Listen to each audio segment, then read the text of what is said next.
bienvenue dans un nouveau Reading Journal. Je suis ravie de vous retrouver en ce lundi 23 août.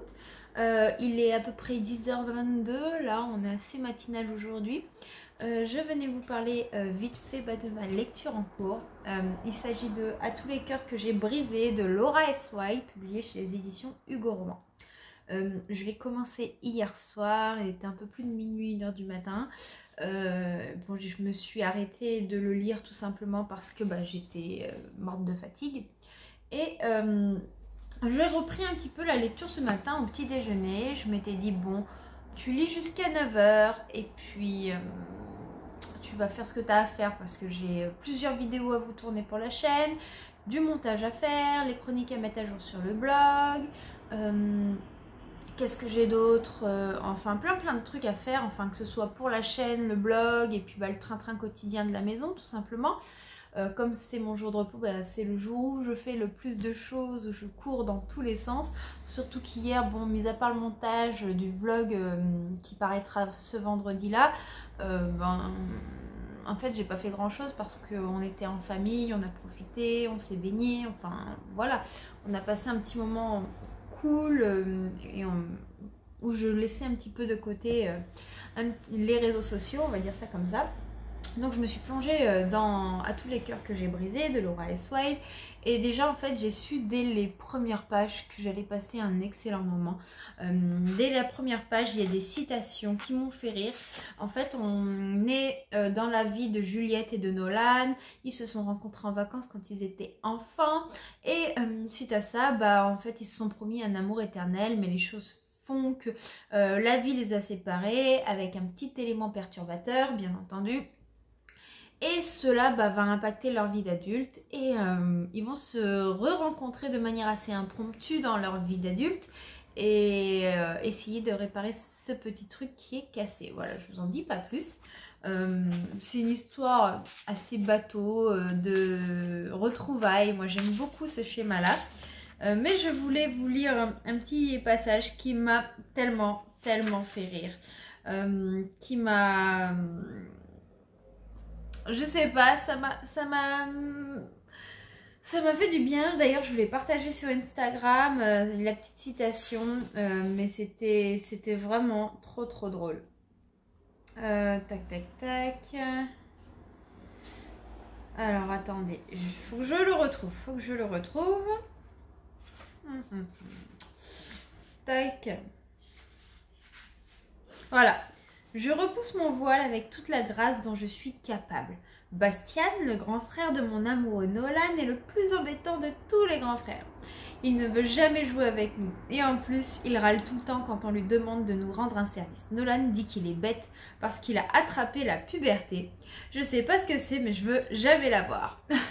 En fait, on est dans l'enfance de nos personnages avec la rencontre, le faux mariage qui s'était fait à 9 ans. Enfin... dans une atmosphère vraiment enfantine, ça m'avait vraiment se fait rire. Qu'est-ce que je peux vous dire d'autre? Il y a encore d'autres passages, mais qui m'ont mis le sourire, quoi. J'ai pas pu faire autrement. Pour vous raconter le contexte, c'est toujours le premier, c'est même le prologue. Les personnages se font un faux mariage sur la plage et tout ça. Ils ont même pas 9 ans, je crois. Et en gros, ils vont essayer de faire leur premier bisou. Donc suite à ça, dans le récit, il vient ceci. « Pourquoi tu es gênée ?» je lui demande. « Je ne suis pas gênée, répond-il en se redressant. Mais c'est la première fois que je faisais l'amour, alors je suis content. C'est ce qu'on a fait. » Nolan hoche vigoureusement la tête. « Pour faire l'amour, il faut être amoureux, m'explique-t-il. Et comme on est amoureux tous les deux et qu'on vient de se marier, ma Juliette, on a fait l'amour, tu comprends ? » J'acquiesce, Nolan est très intelligent, il connaît beaucoup de choses et presque sur tous les sujets. Maintenant qu'on est mariés comme des grandes personnes, mes parents seront obligés de revenir tous les ans en vacances ici pour que je puisse te voir, ajoute-t-il. Ils ne pourront pas me le refuser. Voilà, c'est des petites touches d'humour qui, dès le prologue, en fait, m'ont embarqué dans cette histoire. Et on va alterner du coup avec des petits passages comme ça de leurs vacances, quand ils se retrouvaient, avec des passages de leur vie d'adulte qui est complètement aux antipodes, mais ouais, je sens venir le coup de cœur, je le sens venir. En tout cas, moi, c'est le genre de romance qui me plaît beaucoup. Je reviendrai vous en parler quand j'aurai avancé.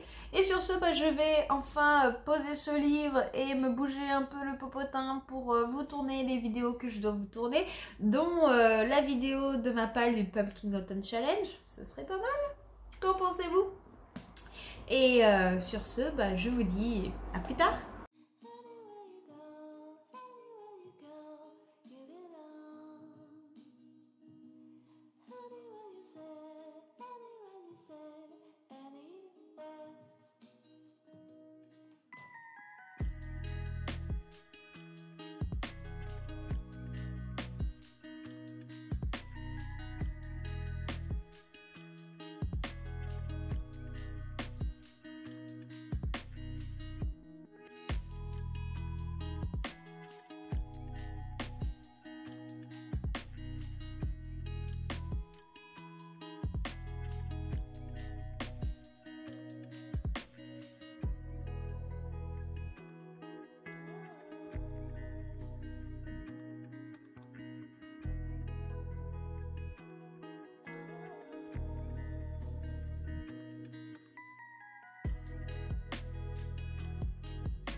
Hey coucou, je vous retrouve en ce mardi 24 août.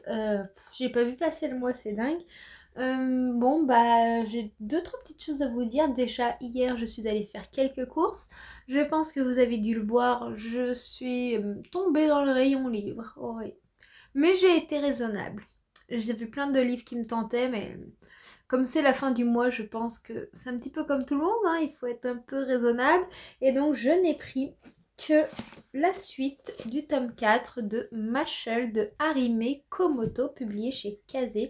Donc pour moi, c'est un manga que j'aime beaucoup, c'est un shonen, donc nous avons de l'action, nous avons toujours des thématiques assez fortes dans les shonen, j'aime beaucoup ça.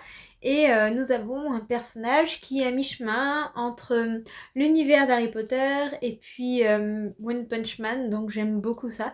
J'ai hâte de voir la suite de Mashle et puis je vous en reparlerai quand je l'aurai lu. Et dans le livret de Mashle, en fait, il y avait un livret découverte pour ce manga-là. J'essaie de vous montrer.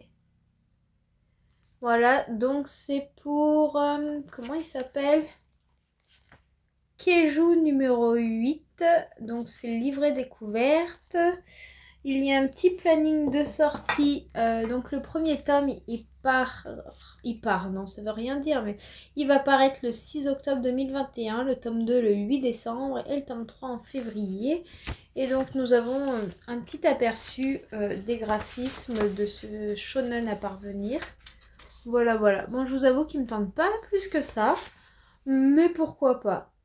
Après, là, niveau graphique, ça me fait penser au film Pacific Rim. Je sais pas si vous connaissez, on est allé le voir avec Gauthier au cinéma, on avait adoré, c'est avec des robots tueurs de kaiju. Voilà, voilà pour le truc. Ça date d'ailleurs, le film dont je vous parle. Et j'ai terminé ma lecture en cours, qui n'était autre que À tous les cœurs que j'ai brisés de Laura S. Wilde. Et autant dire que niveau mignonitude, niveau bien-être, bulle de douceur, bulle d'amour, espoir, famille, ce livre est juste en tout point parfait, quoi. Bon, certes, il y a des petits défauts comme dans tout livre, mais j'ai été envoûtée par cette histoire dès les premières lignes. Déjà, je vais vous faire un petit résumé, ce serait pas mal. On suit Juliette et Nolan. Depuis enfant, ils se retrouvent au même spot de vacances. Ils se sont jurés amour et fidélité. Ils étaient amoureux enfants. Ils vont renforcer les sentiments qu'ils ressentent pendant leur adolescence. Mais un événement va subvenir. Cet événement, qui est une trahison de la part de Nolan, va faire qu'ils vont se séparer. Ensuite, on va les suivre beaucoup plus tard. Juliette est directrice marketing pour une grande société de cosmétiques et Nolan est graphiste. Il avait quitté Paris, il était parti vivre aux États-Unis et puis suite à un drame familial, il va devoir revenir sur Paris et là, il va accepter une mission pour une grande boîte de marketing. Vous devinez que c'est celle de Juliette, bien entendu. Donc, on va les retrouver. Nolan va vivre quelque chose qui va lui faire comprendre que sa façon d'agir avec les femmes peut avoir un impact très grave. Et donc, il va essayer de s'excuser auprès de toutes les femmes à qui il a brisé le cœur. Juliette en fait partie, mais Juliette est à part parce qu'il n'a jamais cessé de l'aimer et il va tout faire pour se faire pardonner et essayer de la reconquérir. Voilà le résumé de l'histoire. Donc en soi, nous sommes dans un scénario assez classique, un schéma de retrouvailles, mais c'est un schéma et un scénario qui me plaît toujours autant. Ce que j'aime dans ce genre de scénario, c'est que comme on a des personnages qui se connaissent depuis un petit moment, on a une histoire bien développée, on n'a pas les sentiments qui arrivent trop vite. Vous voyez, tout cela est vraiment bien développé. Moi j'ai adoré le fait qu'on soit propulsé entre le présent et les nombreux flashbacks. D'ailleurs, le prologue commence avec un flashback avec Nolan et Juliette enfant qui se marient sur la plage, qui se jurent amour éternel. Et après, on les suit un petit peu dans leur vie de tous les jours adultes. Et on a d'autres moments de leur enfance, de leur adolescence, des moments clés qui permettent de mettre en avant l'histoire. Qu'est-ce que je peux vous dire d'autre sur ce livre? J'ai vraiment aimé les deux personnages. Ce sont deux personnages touchants, avec des histoires de vie intéressantes. Nolan vient d'un milieu très aisé. Son père a d'ailleurs du mal à accepter qu'il puisse côtoyer des gens moins aisés que lui. Et Juliette vient d'une famille qui a du mal à finir les fins de mois, tout simplement. Donc ils sont vraiment aux antipodes. Nolan était dans un lycée privé de Paris ultra huppé pendant que Juliette était tout simplement à l'école publique. Et pourtant, même si Nolan en apparence il avait tout, il a eu une vie très compliquée, il a eu des choses vraiment pas très drôles qui se sont effectuées. Et puis Juliette, elle, c'est une battante. Elle ne veut pas vivre dans la pauvreté, elle veut s'en sortir, elle veut réussir sa carrière, elle va tout faire et mettre en œuvre. Et pourtant, ces deux personnages qui ont beaucoup de cœur, qui ont une grande réflexion, qui sont hyper touchants. Moi, j'ai été vraiment propulsée dans leur quotidien, leurs vécus familiaux. On a des thématiques fortes que Laura S. Wilde nous soulève. On va parler bien entendu de la famille, on va parler de harcèlement, on va parler de la reconstruction, on va parler de la place de la femme au travail. Enfin, plein de choses. C'est une belle histoire. Et franchement, je peux que vous la recommander. Je vous ferai un avis peut-être un peu plus détaillé en point lecture. Surtout que là, je me rends compte que j'ai totalement du mal à parler puisque je suis exténuée. Ça fait plusieurs semaines, enfin surtout une bonne semaine et demie, que j'ai eu un état de fatigue assez intense. Je ne sais pas pourquoi. Je dors pourtant la nuit. Mais je suis crevée. Je suis patraque la journée, un petit peu mollassonne, je sais pas. Donc bon, cette semaine j'ai dit que je n'irais pas au sport pour essayer de me reposer un peu. La semaine dernière mes séances de sport s'étaient pas très bien passées. C'est même plus à m'en dégoûter quand c'est comme ça. Donc je vais rester tranquille, tourner 2-3 vidéos quand j'ai besoin de tourner des vidéos, gérer les petites actualités pour le blog et tout ça, mais vraiment tranquillou quoi. Je vais ralentir un petit peu le rythme cette semaine et prendre du temps pour moi. Sinon, j'ai terminé ce matin l'animé de la série Orange, qui est tiré de la série de manga que j'ai vraiment beaucoup aimé, où on suit un groupe d'amis qui vont tout faire pour essayer de sauver un des membres de ce groupe qui s'est suicidé par le passé. Et pour ça, ils vont utiliser une petite faille qui va permettre de leur envoyer des lettres à leur moi du passé. Et leurs moi du passé vont tout faire pour essayer de changer le cours des événements. C'était beau, c'était bien fait, c'était émouvant, il y avait de belles leçons sur l'amitié, il y avait des thématiques comme la famille, la dépression, le regret, plein de choses. J'ai adoré. Je l'ai pas lu en manga, mais je suis très curieuse de savoir ce que ça donne. Si je les trouve d'occasion, peut-être que je craquerai.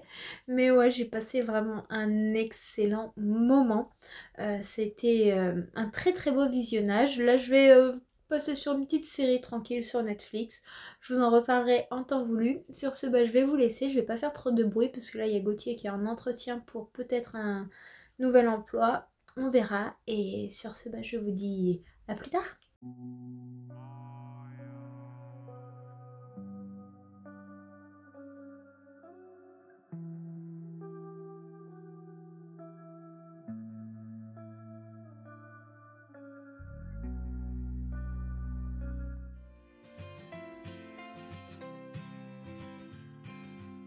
Hey coucou, je viens vous retrouver en ce mercredi 25 août.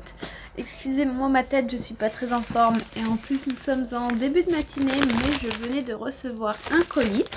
Au toucher, c'est un livre, je pense savoir ce que c'est un service presse. Mais du coup j'avais envie de l'ouvrir avec vous, donc c'est chose faite. Attendez, je vais peut-être reculer un peu la caméra, vous verrez peut-être mieux. Je vais l'ouvrir, alors hop. Ça va, ça c'est le genre d'emballage qui est pas trop dur à ouvrir. C'est bien ça. Coucou, excellente lecture. Alors, il s'agit de Carpe Diem Summertime de Sissi Batsi. Donc une petite romance de Cherry Publishing que je reçois en service presse. En fait, ce qui est drôle avec ce livre, c'est que je l'avais repéré dans le catalogue que m'avait envoyé l'attaché presse. Mais généralement, je prends pas trop de services presse en même temps parce que quand j'en prends, j'ai simplement envie de pouvoir les honorer. Et si j'en accepte trop d'un coup, je prends tous les livres qui me tentent. Des fois, voilà, autant dire qu'ils seront pas honorés avant un bon moment. Donc, afin de pouvoir garder des lectures personnelles et des lectures service presse, c'est vrai que je préfère être raisonnable, en demander moins, mais arriver à tenir tous mes engagements. Et donc, là, j'avais fini tous mes services presse. Et il y a Sissi Batsi qui vient me contacter de chez Cherry Publishing et qui me demande si je veux bien découvrir son livre, tout ça. Et comme j'étais à jour, j'ai dit oui. Donc au lieu de le recevoir de la part de la maison d'édition comme d'habitude, je l'ai reçu directement de l'auteur que je remercie énormément pour sa confiance. Donc c'est le premier tome d'une trilogie où nous allons suivre deux personnages. Il y a Chase, un garçon assez torturé qui s'est jamais remis de son premier amour. Il s'occupe d'un bar et tout ça avec son ami d'enfance, mais suite à sa douleur, il va sombrer dans l'alcool. Ouais, en gros, Chase, il va partir en cure de désintoxication parce que son meilleur ami et la sœur de celui-ci lui l'ont imposé s'il veut rester travailler au bar. Et donc il va y aller, puis c'est là qu'en fait il y a sa remplaçante Summer qui va venir. Sauf que Chase, quand il va sortir de la cure, il va s'apercevoir qu'il y a quelqu'un d'autre qui a pris sa place. Il ne va pas être d'accord, ça va créer multiples conflits. Et donc voilà ce qu'il en est. Pourtant, elle aussi, on a l'impression qu'elle fuit quelque chose, on a l'impression qu'elle a vécu quelque chose de terrible et donc elle va faire que le repousser, lui va faire qu'aller vers elle pour essayer de la pousser également dans ses retranchements et vous devinez bien ce qui va se passer par la suite parce que nous sommes dans une romance. Mon résumé n'est pas très clair mais je vais vous faire un petit rush du livre juste après, comme ça vous pourrez le zioter en mettant pause sur la vidéo.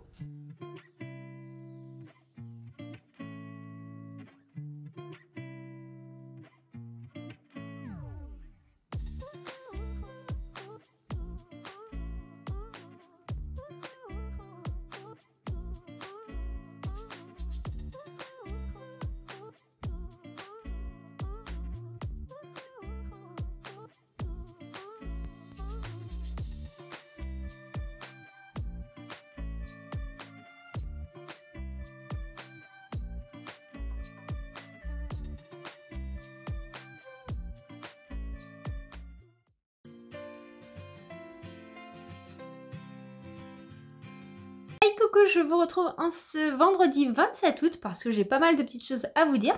Il est un petit peu tard là, il est 20 h, j'attends Gauthier, il est parti chercher les sushis. Il vient de m'envoyer un message comme quoi il rentrait, donc on va bientôt pouvoir manger. Moi je rentre tout juste du boulot et je viens de voir que j'ai reçu un colis. Et du coup je m'étais dit que j'allais l'ouvrir avec vous. Je vous avoue que je ne sais pas du tout ce que c'est. Ça va être la surprise totale. Tac tac tac. C'est les éditions du Chat Noir qui m'envoient leurs 2 dernières parutions. Donc il y a Plume et Sigouet de Gwendoline Kist.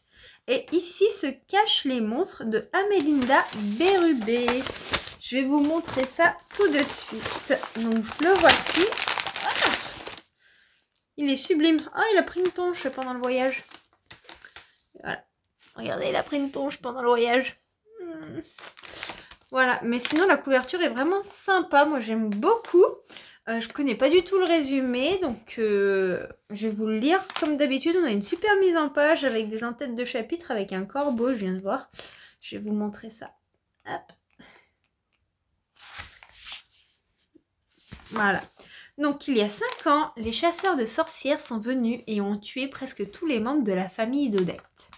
Maintenant, la jeune femme vit seule au fond de la forêt, tentant d'oublier sa magie pour vivre en sécurité. Mais aucune sorcière n'a le droit à une vie paisible. Cela commence avec des voix dans le vent qui ne veulent pas la laisser tranquille. Puis les oiseaux se mettent à tomber du ciel et elle se réveille le matin, les ongles noircis de terre après avoir visité le cimetière. Pendant la nuit, sans aucun souvenir de ses actes, d'étranges enfants se mettent également à la suivre où qu'elle aille et les habitants du village, de plus en plus effrayés, pensent qu'elle veut se venger d'eux. J'ai du mal ce soir. Mais tout ceci n'est que le début de leur problème, car le pire reste à venir. Les chasseurs de sorcières sont de retour, prêts à brûler celle qui leur a échappé. Voilà pour ce premier livre des éditions du Chat Noir. Hop, le second... Je fais du bruit. Hop, par terre. Ici se cachent les monstres de Amélinda Bérubé. Ça fait très Halloween, hein, cette couverture.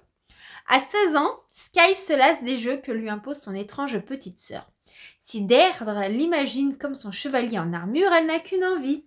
Arrêter de babysitter sa Benjamine et traîner avec des ados de son âge. Lorsque la famille déménage de l'autre côté du pays, Sky y voit l'occasion parfaite d'enfin cesser ses enfantillages et de prendre son indépendance. Dans leur nouveau quartier, elle arrive rapidement à s'adapter et à se faire des amis, mais pas Deirdre qui, rejetée par tous, développe une fixation sur les marées et fabrique des monstres à l'aide de bâtons et d'os trouvés dans les bois. Et puis un jour, Deirdre disparaît. Énième caprice, fugue ou kidnapping, Sky penche avec agacement pour la mauvaise blague de trop, mais quand une créature affreuse vient gratter à sa fenêtre au milieu de la nuit, affirmant qu'elle seule peut sauver Deirdre, l'année réalise qu'elle avait tort et qu'elle était prête à tout pour ramener sa sœur à la maison. Voilà pour ce second tome des éditions du Chat Noir. Je venais vous voir puisque j'ai terminé 2 lectures. Donc comme il y en a en numérique, je vais quand même regarder où j'en étais dans mon carnet de lecture. Tac tac tac. Non, c'est pas là. Heureusement que je me suis mis un marque-page, mais c'est pas pour autant que ça m'aide. Hein. Voilà, donc j'ai terminé Une jeune femme au paradis de Julia Weber. Dans cette histoire, on suit David, Bruce et Blanche. Alors, on suit principalement David et Blanche. David est un homme de la trentaine, à peu près, même un peu plus, qui est un peu aigri, qui boit un petit peu trop, qui vit dans sa maison retranchée, qui se retrouve toujours dans le bar où Blanche travaille. Et puis, on a Bruce, qui lui est un personnage très mystérieux et qui va intervenir dans la vie des deux et parfois en même temps. Donc Blanche, il faut savoir que c'est une jeune femme, elle vit sa vie tout juste de jeune adulte, mais elle a perdu ses parents qui l'ont laissée seule suite à un grave accident. Donc suite à ça, qu'est-ce qui s'est passé? Elle se retrouve seule, elle peine à joindre les deux bouts.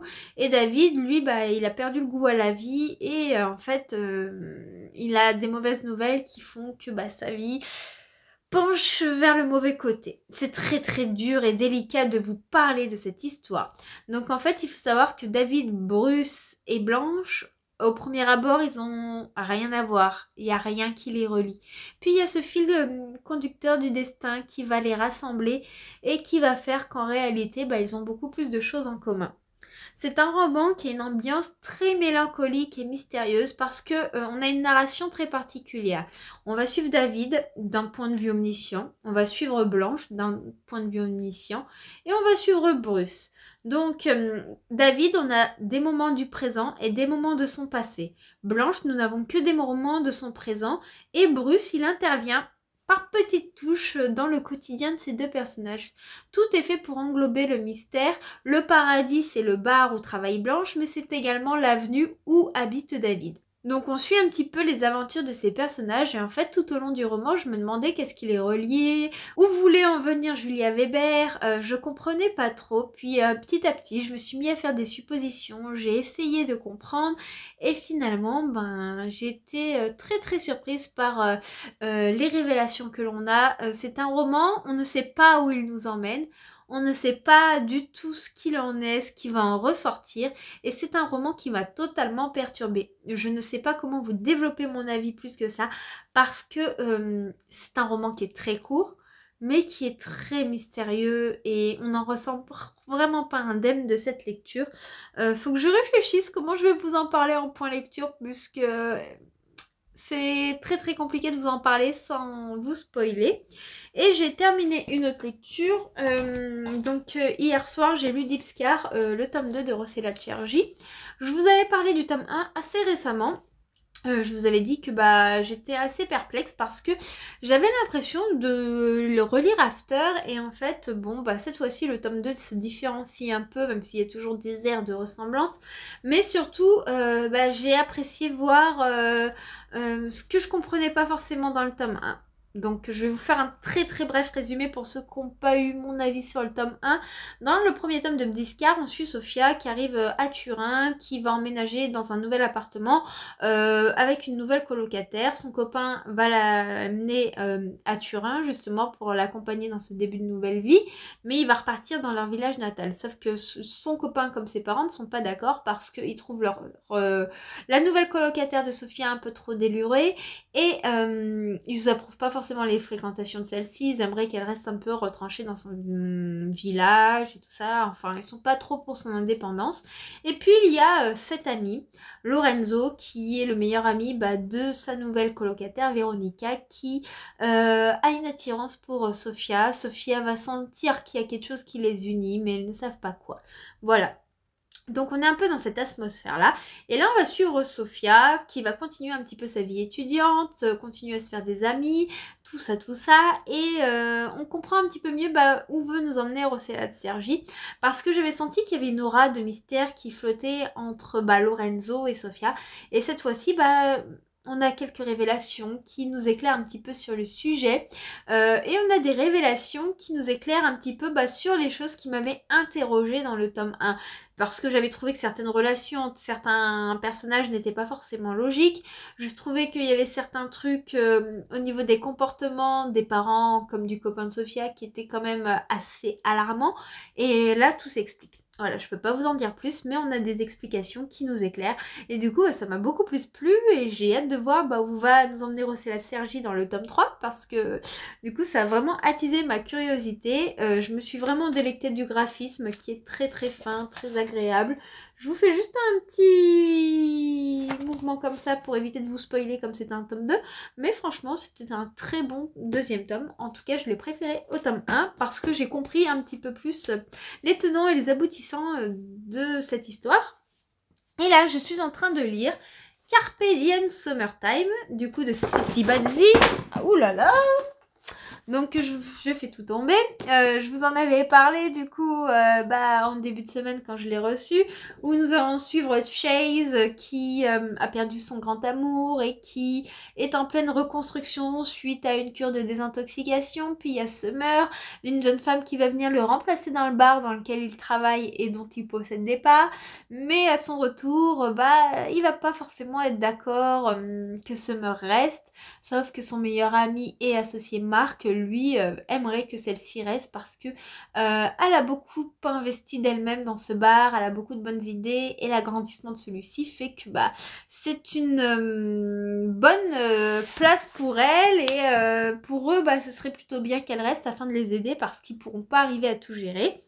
Donc voilà, j'en suis juste là pour l'instant. On sait que du coup il va forcément y avoir une attraction entre les deux, sinon il n'y aurait pas de romance et je reviendrai vous en parler quand j'en saurai plus puisque j'en suis au chapitre 4. Donc c'est pas très loin.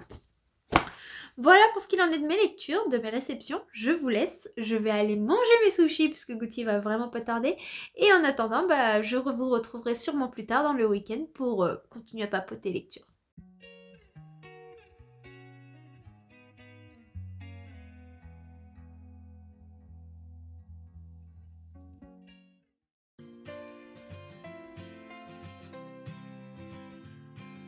Hey coucou, je vous retrouve en ce samedi soir, nous sommes le 28 août, je viens de rentrer du travail et j'ai eu une belle surprise puisque ma précommande du Trône des 7 îles de Adalyn Grace est enfin arrivée de chez De Saxus. Il est absolument magnifique, je sais pas si vous voyez tous ces reflets, toutes ces couleurs, ça me donne vraiment envie de le lire tout de suite. Je suis tombée sous le charme. J'ai vu qu'on avait une carte en couleur à l'intérieur, une mise en page vraiment bien belle. Je vous ferai un rush juste après pour vous montrer, ce sera plus agréable. Mais j'ai vraiment hâte. Donc dans cette histoire, on va suivre Amora qui est une fille unique du roi et de la reine d'un royaume, mais elle va devoir faire ses preuves au niveau de la magie d'après ce que je me souviens, mais comme ça va pas se passer comme ça devrait se passer, elle va prendre la fuite et elle va monter au bord d'un bateau avec un pirate et là-bas en fait en voguant ils vont découvrir un terrible danger et ils vont devoir tout faire afin de sauver le royaume. C'est un résumé très très bref, mais je vous le fais avec les souvenirs que j'ai de cette histoire au niveau du résumé quand je vous avais fait la sortie, plutôt la vidéo des sorties littéraires, ce sera plus clair dit comme ça. Faut que j'arrête de m'embrouiller dès que je vous parle parce que c'est une catastrophe, plus le temps passe et pire c'est. Mais voilà, j'ai vraiment trop hâte.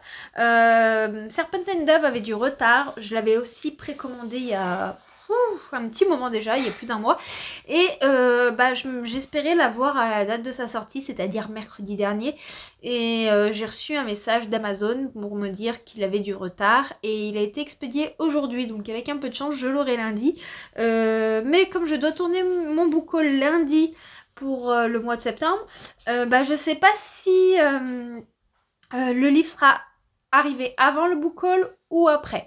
Donc au pire, il sera dans le book haul du mois prochain, c'est pas dramatique, mais voilà. Niveau lecture, je suis toujours dans Carpe Diem de Sissi Bazzi, j'en suis à un peu plus de 50%, j'aime beaucoup ma lecture, c'est une lecture qui va traiter particulièrement des addictions. Je trouve les personnages très bien construits, l'histoire se laisse lire, elle se dévore toute seule. Je viendrai vous en parler avec plus de détails quand j'aurai terminé cette lecture-là. Et par contre, j'ai terminé une lecture audio qui n'est autre que Sky de Céline Nicolas.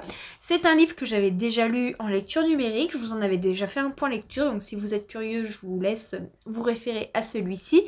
Et comment dire que la lecture audio... Il y a Gauthier qui fait le clown derrière, excusez-moi, ça me fait rire.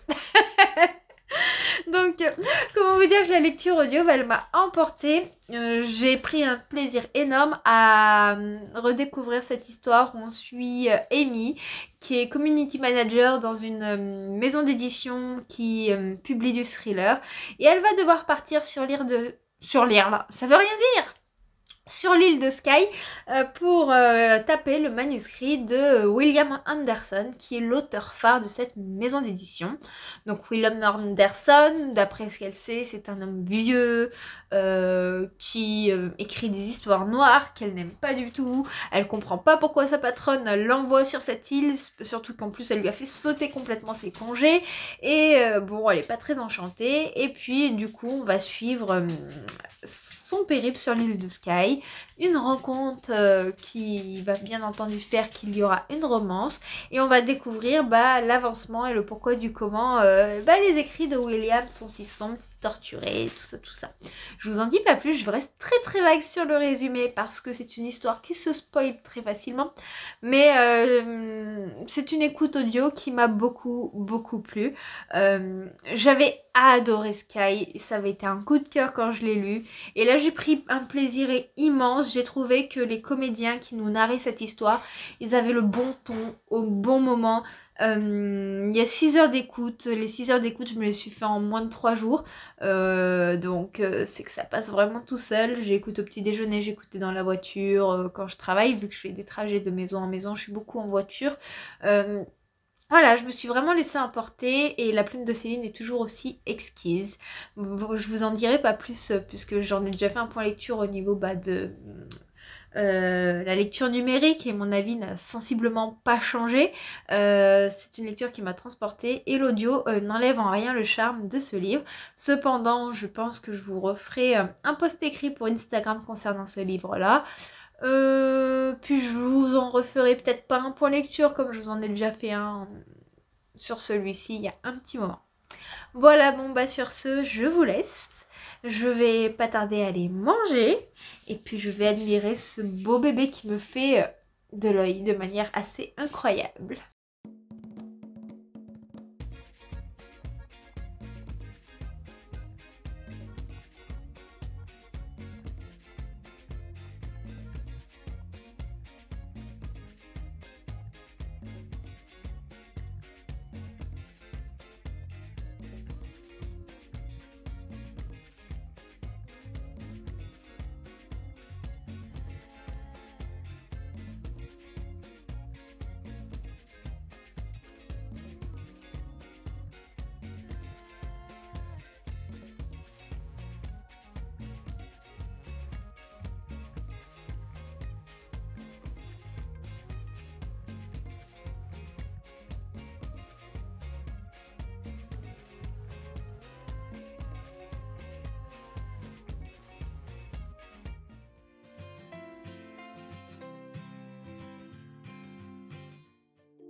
Hey coucou, je vous prends ce dimanche 29 août. Je vous prends un petit peu tardivement parce qu'il est un peu plus de 19h, mais la journée était vraiment bien remplie, c'était une journée vraiment géniale.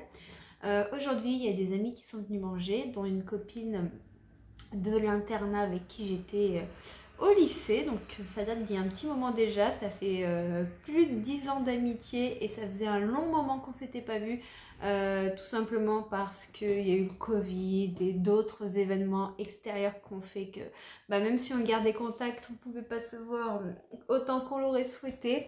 Et bon, aujourd'hui c'était un petit peu des retrouvailles, on a mangé ensemble, on a passé un excellent moment. C'était également une de mes amies et peut-être de mes seules amies qui est grande lectrice. On a un petit peu les mêmes goûts littéraires, les mêmes goûts niveau série, donc autant dire que c'était une journée riche en bavardage. Et on a partagé plein de trucs et on a notamment parlé de ma lecture en cours qui n'est autre que Le Trône de cette île. Oui, je l'ai reçu hier et j'ai pas résisté, il a fallu que je le commence hier. J'en suis au tout début puisque j'ai commencé à lire hier avant de dormir une fois que j'ai terminé Carpe Diem. Et j'ai pas eu le temps de lire encore aujourd'hui, mais je pense que je vais me plonger dedans ce soir. Et donc je vous en reparlerai dans un prochain vlog. Mais par contre, j'ai terminé Carpe Diem Summertime de Sissi Bazzi. C'est une très bonne lecture, j'ai passé un excellent moment. Dans cette histoire, on suit Chase et on suit, non pas June, Summer. Donc Chase a perdu l'amour de sa vie. Chase a sombré dans l'alcoolisme. Le problème, c'est qu'il est patron d'un bar avec son meilleur ami. Son meilleur ami puis la sœur de Chase en ont marre de le voir sombrer à travers l'alcool, tout ça. Donc qu'est-ce qui va se passer? Ils vont lui mettre un ultimatum, soit ils dégagent de leur vie, soit ils vont en cure de désintoxication. Voilà, c'est à peu près l'intro du récit. Donc ensuite, on arrive au moment où Chase sort de désintoxication il va reprendre sa vie en main, reprendre sa place au bar, tout ça. Mais il y a Summer qui est arrivée, c'est celle qui l'a remplacée pour aider Mark. Et Summer a vraiment eu de très bonnes idées, elle a aidé à développer le bar.